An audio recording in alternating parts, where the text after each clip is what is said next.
السلام علیکم بچوں. فورتھ کلاس کی اردو کا چیپٹر ہے صبر و شکر کی انوکھی داستان. بچوں یہ ایک حقیقی داستان ہے.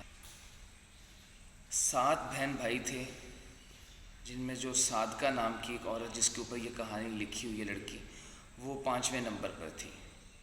ان کے باپ باہر کے ملک میں کسی میں محنت مزدوری کرتے تھے اور بھائی جو تھے ان کا ایک کھیت تھے، وہاں پر کھیتی باڑی کرتے تھے اور اپنا رزق حلال کماتے تھے.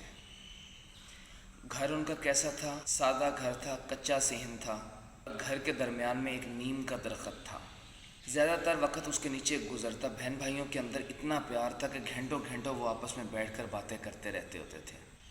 نماز وغیرہ کی اس گھر میں اتنی پابندی تھی کہ ابھی صادقہ چھوٹی ہوتی تھی تو اپنی اماں کے ساتھ جائے نماز پر کھڑے ہو کے نماز پڑھنا شروع کر دیتی تھی. قرآن مجید کی تعلیم صادقہ نے گھر میں حاصل کی. اس کے بعد گاؤں کے اندر ہی ایک اسکول تھا، ہائی اسکول، جس کے اندر سے اس نے میٹرک کی ڈگری لی.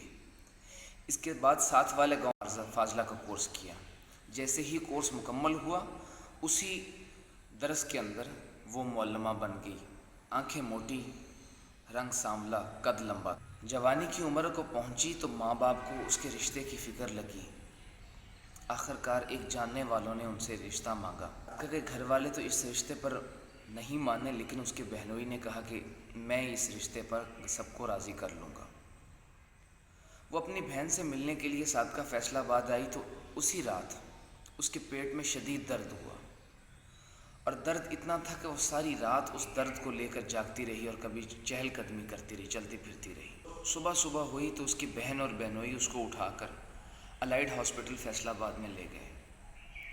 لیکن وہاں کے عملے نے کوئی اچھے طریقے سے بات نہیں کی، نہ ہی کیئر کی.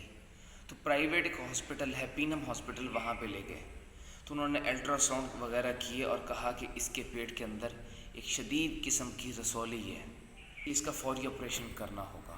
اسی شام اس لڑکی کو اس پرائیویٹ ہسپتال میں داخل کروا دیا گیا. اگلے دن صادقہ کو آپریشن تھیٹر میں لے جا رہے ہیں. ادھر ان کی بہن سجدے میں اللہ کے حضور دعائیں مانگ رہی. اس کے بہنوئی ویٹنگ روم میں بیٹھ کر ڈاکٹرز کا انتظار کر رہے ہیں. آپریشن تھیٹر کے اندر آپریشن ہو رہا ہے. اچانک ایک نرس گھبراتی ہوئی بھاگی باہر آئی کہ بھائی جان آپ اندر آئیں.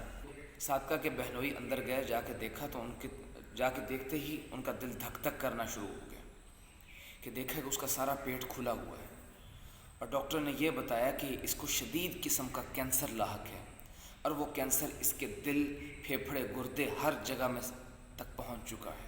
اسی کے ساتھ ہی انہوں نے پیٹ کو سینا شروع کر دیا اور کہا اس کو شوکت خانم لاہور میں لے جائیں. شوکت خانم جب پھر اس کو لاہور میں لے گئے، ڈاکٹرز نے وہاں سارے ٹیسٹ کیے تو ڈاکٹرز کا بورڈ بیٹھا اور انہوں نے یہ فیصلہ کیا کہ یہ کینسر کی آخری سٹیج ہے، لہٰذا اس کو ہم یہاں پہ داخل نہیں کر سکتے. ایک جاننے والے بریگیڈیئر صاحب کے ریفرنس کے ساتھ انہوں نے اس کو داخل کروا دیا سی ایم ایچ بیٹا آرمی کا ہاسپٹل ہوتا ہے، وہاں پہ داخل کروا دیا. اب وہاں پہ کیا ہوا؟ وہاں پہ اس کا علاج شروع ہو گیا. کیمیو تھراپی شروع ہوئی. اس کو انجیکشن لگتے ہوتے تھے. اب اس انجیکشن کے اثر سے اس کے سر کے اور جسم کے سارے بال جھڑ گئے. وہ سوکھ کے کانٹا ہو گئی، سارا جل گیا، ٹانگیں کمزور پڑ گئیں، آنکھیں اندر دھنس گئیں. اور ان سب کے ساتھ اس کے چہرے نے ایک خوفناک شکل اختیار کر. جو ڈاکٹرز اس کا علاج کر رہی تھی وہ بہت نیک دل خاتون تھی. ایک دن وہ صادقہ کا حال پوچھنے کے لیے آئیں اور آتے ہی پوچھا کہ صادقہ کیسی ہو؟ تو صادقہ کے چہرے پر ایک عجیب مسکراہٹ تھی. اس نے کہا الحمدللہ میں ٹھیک ہوں. ڈاکٹر نے پوچھا درد کتنا ہے؟ تو صادقہ بولی صاحبہ میں اپنا درد بتا کر اللہ کے حضور شکایت کیوں کروں، مجھے شرم آتی ہے. الحمدللہ میں ٹھیک ہوں. تو ڈاکٹرز حیران رہ گئیں اور کہنے لگیں کہ میں نے اپنی پوری سروس میں اتنا صبر کرنے والا مریض پہلے کبھی نہیں دیکھا. اور وہ مسکراتی ہوئی چلے گئی. صادقہ کی امی نے جب یہ صادقہ کا حال دیکھا تو رونا شروع ہو گئی. صادقہ اپنی دبی ہوئی آواز میں اپنی امی سے مخاطب ہوئی اور کہنے لگی امی آپ کو رونے کی کیا ضرورت ہے؟ اس میں رونے والی کیا بات ہے؟ آپ کیا مجھ سے پیار کرتی ہیں؟ تو ماں نے جواب دیا ہاں بیٹے میں تم سے بہت پیار. تو صادقہ بولی کہ اماں اللہ تعالیٰ تو مجھے 70 ماؤں سے زیادہ پیار کرتا ہے. اگر میں آج بیمار ہوں تو اس میں بھی تو اس کی کوئی حکمت ہوگی. کیموتھراپی چل رہی تھی، انجیکشن لگ رہے تھے، اس کے وقفے کے دوران صادقہ کو گھر جب لائے تو صادقہ نے اپنی ماں سے کہ میں مر جاؤں تو میری جو کتابیں ہیں یہ گاؤں کی بچیوں میں بانٹ دینا، یہ بھی ایک صدقہ جاریہ ہوگا۔ صادقہ کی وصیت سن کر ماں رونے لگی اور اس کو اس کی موت صاف نظر آ رہی تھی۔ صادقہ نے بولا، اماں آپ کو پتہ ہے کہ ہر ذی روح نے موت کا ذائقہ چکھنا ہے، ہر کسی کو موت آنی ہے۔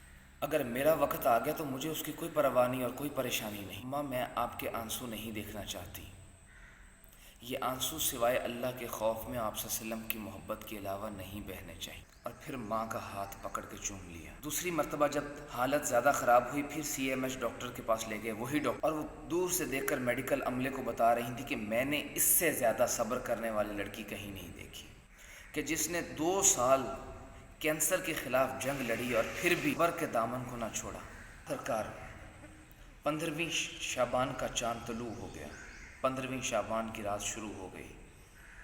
صادقہ نے کیونکہ اٹھ کے اتنی ہمت نہیں تھی کہ وضو کر سکے، اس نے وہیں پہ اشارے سے وضو کی اور اللہ کے حضور دعا کے لیے ہاتھ اٹھائے، لیکن کمزوری اتنی تھی کہ ہاتھ اوپر نہ اٹھ سکے اور نیچے بازو گر گئے۔ تو اس نے اپنی بہن سے کہا کہ میرے ہاتھوں کو پکڑ کر دعا کی صورت میں کر دو، تو اس کی بہن نے اس کے ہاتھ پکڑے اور دعا کی صورت میں کیے اور آنکھیں بند کر لیں اور اللہ کے حضور دعا کرنا شروع کر دیا اور کہنے لگے، اللہ مجھے بخش دے، مجھے معاف کر دے، میں اپنی اطاعت پر تجھے راضی نہ کر سکی لیکن تو مجھ سے راضی ہو جا۔